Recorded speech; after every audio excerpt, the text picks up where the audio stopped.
Good afternoon, class. I'm going to discuss Chapter 16, Marketing Strategies, the topics that are in this chapter, and then also, the company that I chose to work on, which is McDonald's. So in Chapter 16, we're going to discuss marketing goals, growing profit, which includes increasing sales, changing prices, decreasing costs, Ansoff's growth matrix, the BCG matrix, which I'll explain what that stands for and what that is, some other models and strategies, and then touch a little bit on SWOT analysis, which I know has been discussed in previous chapters, but we're going to hit it from a different angle. So marketing goals. We want to increase customer satisfaction, improve awareness, acquire new customers. Maybe we're launching a new brand or service. Could be rebranding, repositioning, or re-imaging. But the ultimate goal of marketing is to grow profit. And you see the little profit formula below equals sales revenue minus cost, and cost is made up of variable costs and fixed costs. We'll get into that a little bit. And sales is going to be your price times the quantity sold. We'll discuss that a little bit more, but kind of a generic overview of McDonald's and marketing goals. So McDonald's was looking obviously to increase its customers, increase its growth, its revenue, and get positioned from the beginning properly. So they, right at the beginning, the two brothers, they decided to close the doors for 3 months, and they came back with their speedy service system. They mechanized some of their processes, and they went with a simplified menu. So they concentrated on burgers, soft drinks, milk, coffee, chips, and pie. They got rid of their barbecue menu that they had, and they got rid of their wait staff, and they just worked with a 12-person team that would basically pre-assemble a lot of their food, and it would help get the food out the door quicker. And this was kind of their rebranding, the re-imaging at the very beginning, and that's what kicked off the McDonald's we know today.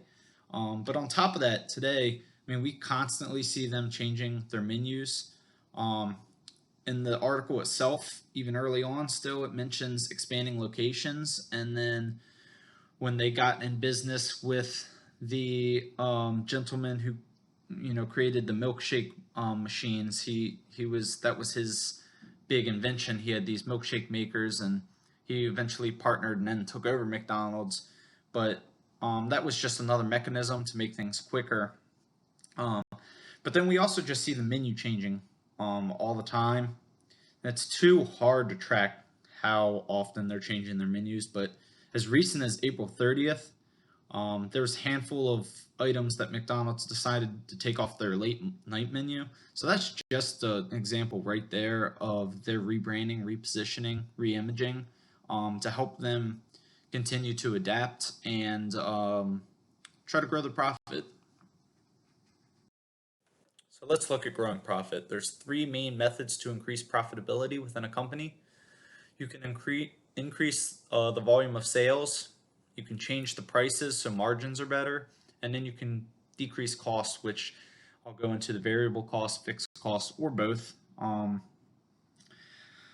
So going back to the beginning, McDonald's, the brothers realized that burgers were their main selling piece. They had a barbecue joint, and burgers were selling somewhere around 80% of their sales over the months and years.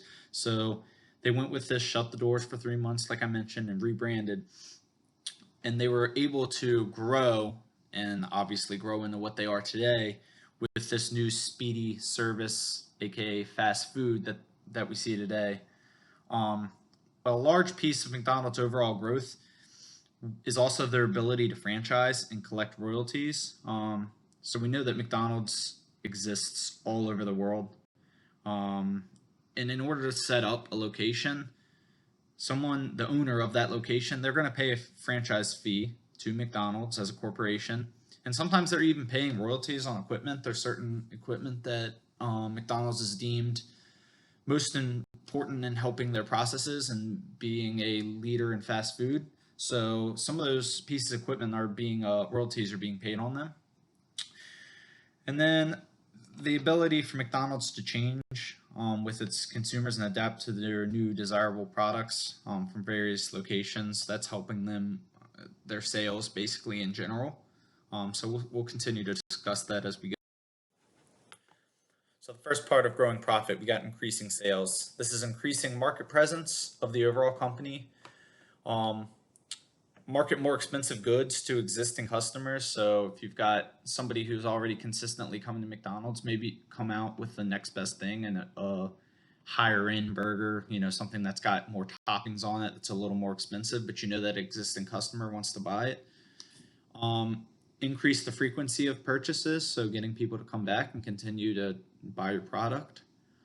Grow into new market segments with new products.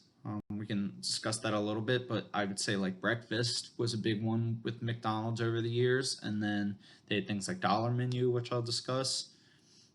Enhance current products, so just making things better. Add incentives. I just mentioned the dollar menu, that was an incentive. Maybe meals, you can buy a sandwich separate from the full meal. And stealing customers from competition. So increasing sales is probably the largest factor in the success of McDonald's out of the three that we're going to discuss with growing profits. From the beginning with the change in the service to the expansion of the multi-milkshake machines, they've been expanding. They've been expanding their menu. They've been honing in on this fast food. I brought up this milkshake machine. I think it was something like one machine could do 6 milkshakes at once, and how much faster is that? Then they also started to expand the locations, expanding in the other states. So this idea of quick, minimal ingredient food has driven the sales up. But I'll go back to franchising. Franchising in all these locations are really something that increase their sales and growth.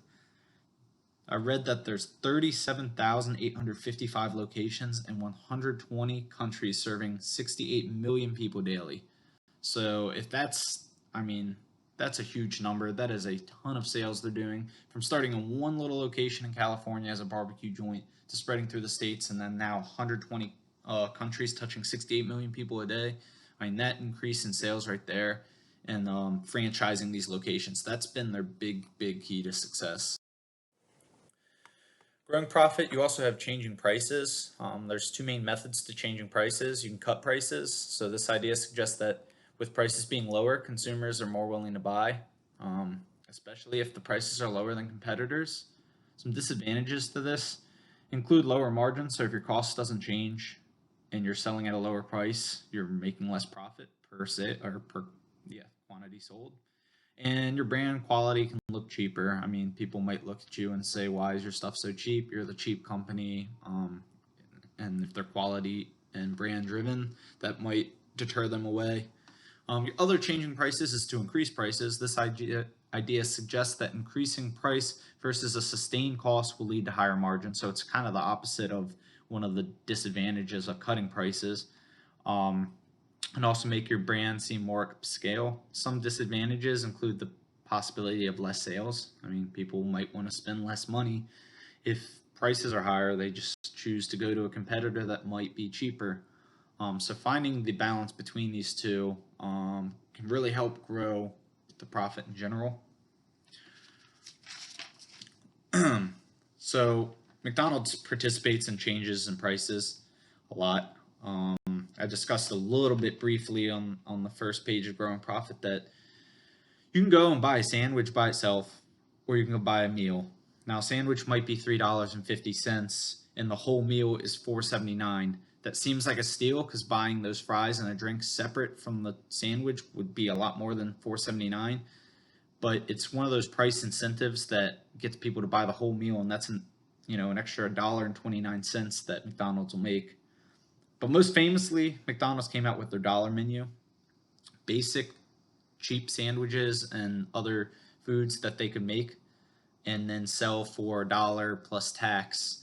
And that's really cutting prices. That's beating your competitors. It's easy, quick.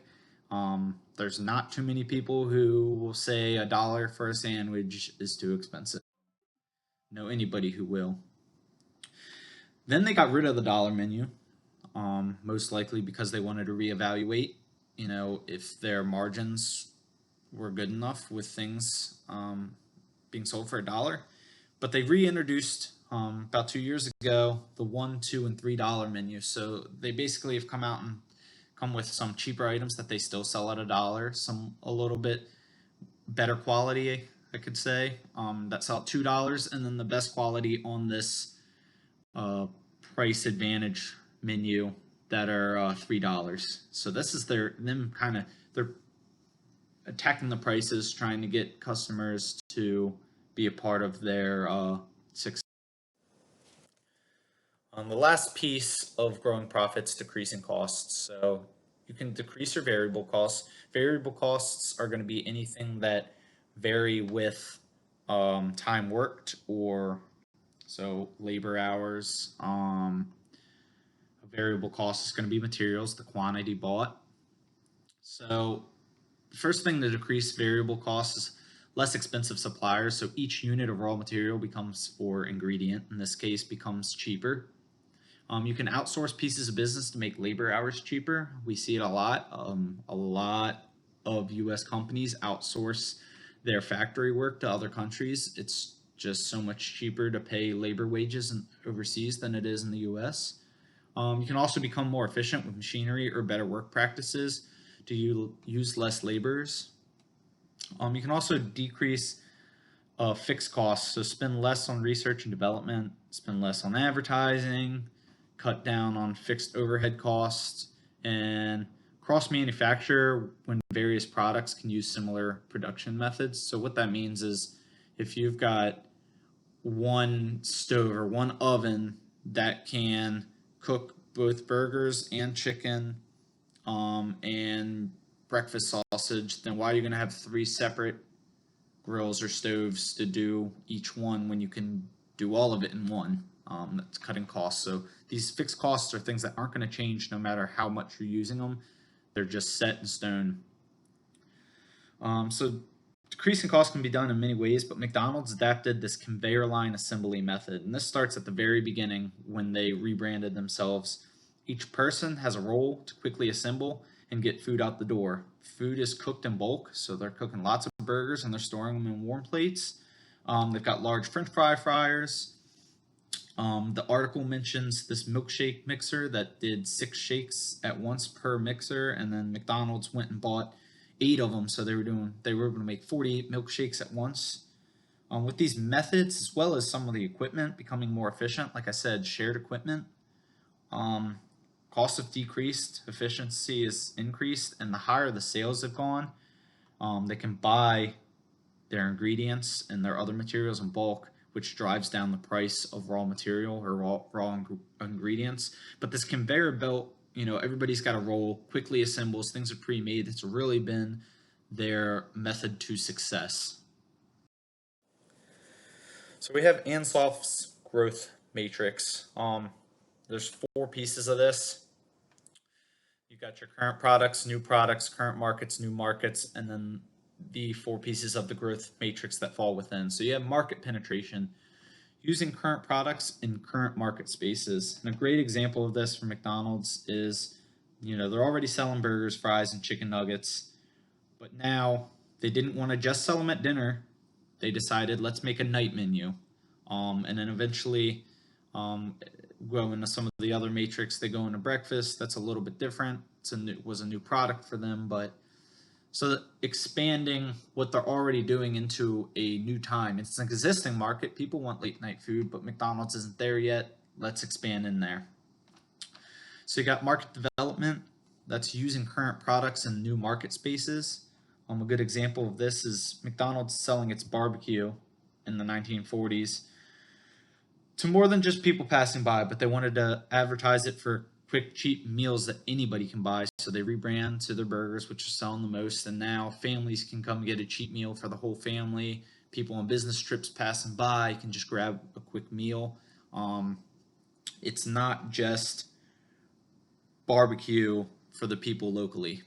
Then you got product development, which is selling new products to an existing market. McDonald's has their example of this is coming out with the breakfast menu to sell in the morning.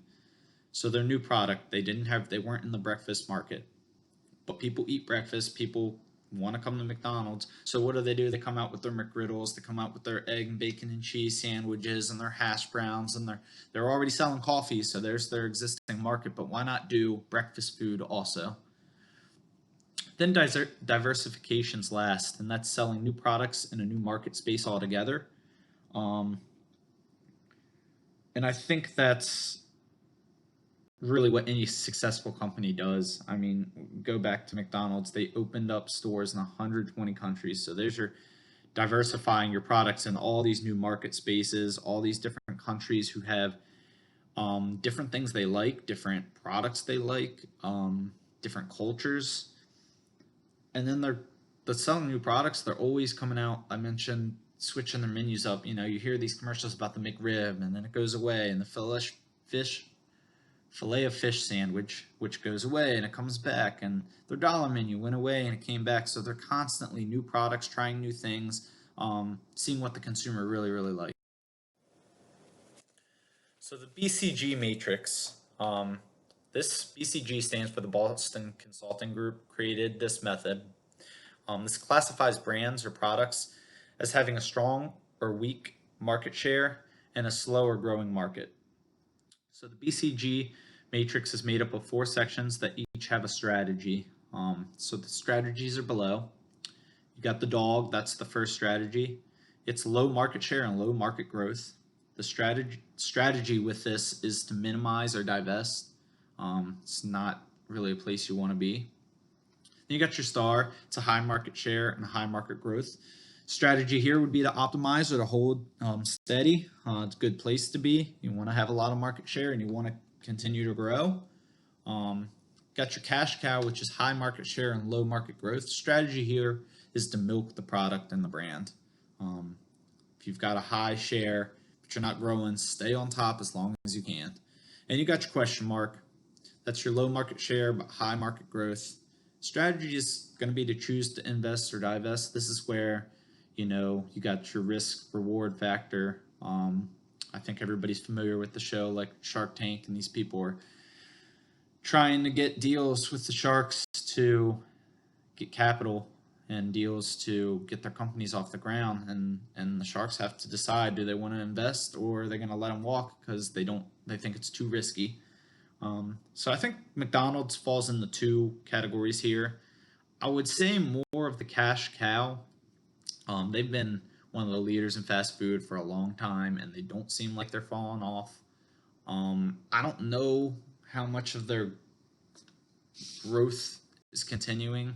I don't know that they're growing at a really high pace, although they are growing, which is where the star factor comes in. They're constantly trying to switch with their consumers and bring things to menu that the consumers like and change their branding and imaging and how people look at them, compete. They've changed things to try to get into the healthy market.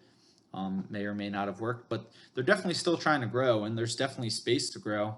You can see this little graph I put on here. The lower light blue bar is Wendy's since 1998. And then you got McDonald's, the darker blue bar. You can see how much growth they've had since 1998. So they're definitely still growing.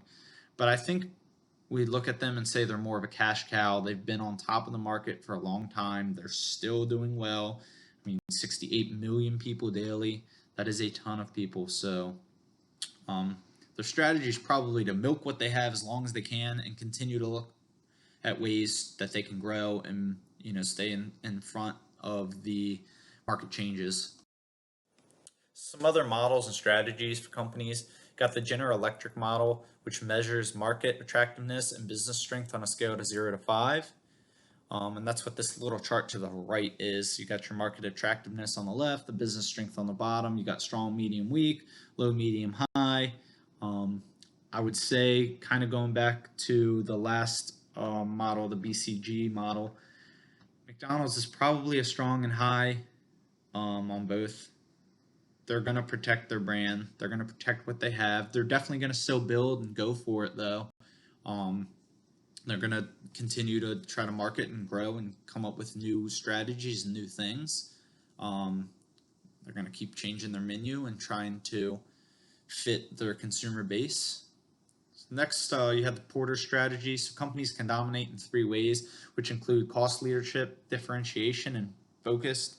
And focus is focusing on what the consumer wants. I'd say McDonald's is definitely a cost leader. Um, they found a way to produce mass amounts of food, which drives costs down, which means that they can have their prices lower, and a lot more people want to pay cheaper prices for things that they can get at other fast foods places as well.